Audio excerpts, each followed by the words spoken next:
অবশেষে আমরা পৌঁছে গেলাম আমাদের যেখানে আসার কথা ছিল, রূপগাঁও, নারায়ণগঞ্জের রূপগাঁও রিসোর্টে।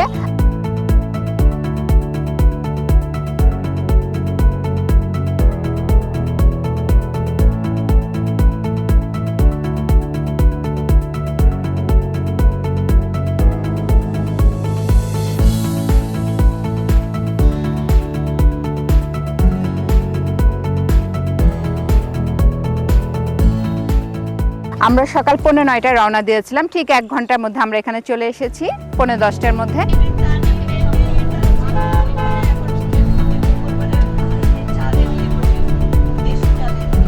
এবং জায়গাটা এত সুন্দর, এসে আমাদের সবার খুব ভালো লাগছে।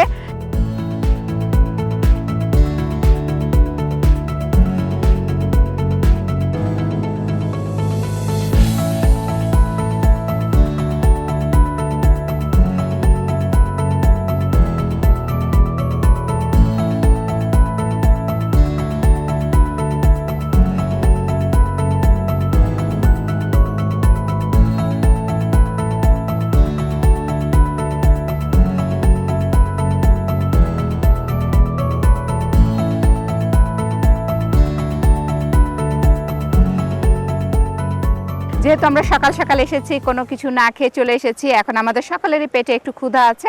আমরা এখানে এখন একটা খুব গ্রামীণ পরিবেশে মাটির প্লেটে, মাটির হাঁড়িতে, মাটির চুলায় রান্না করা খাবার উপভোগ করব।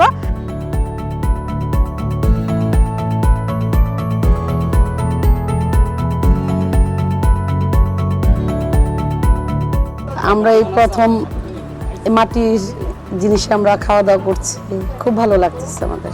জায়গাটা খুব সুন্দর, একদম গ্রামের মধ্যে। ধান ক্ষেত আছে, তোমাদের খবর কি? পাকা ধানের গন্ধ পেলাম।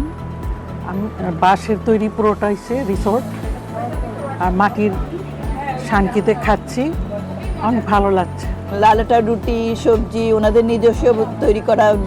আমি এই গ্রাম্য পরিবেশে এসে আমি অনেক খুশি।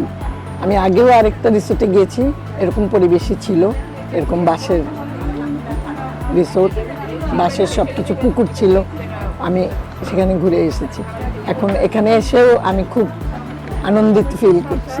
আমরা আজকে এখানে আমাদের বিশুদ্ধ যোগ কালচার সেন্টার থেকে আমাদের কিছু স্টুডেন্ট নিয়ে এসেছি রূপগাঁওতে।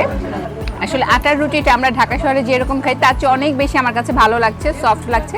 খুব দারুণ চম্পেশ একটা মজার নাস্তা হলো। মাটির হাঁড়িতে খাবার, সবজি। কিন্তু আমরা এখন অস্থির হয়ে আছি কখন বেরোবো আর কখন এই সুন্দর সুন্দর প্রকৃতির মাঝে আমাদের নিজেদের ছবি তুলবো। একদম গ্রামীণ পরিবেশে, বিশেষ করে স্পেশালি ফ্লেভারটা সুন্দর আসতেছে, কারণ হচ্ছে মাটির চুলায় রান্না করা সবকিছু, আর হচ্ছে লাল আটার রুটি অনেক সফট, অনেক মজা, মানে অসাধারণ টেস্ট।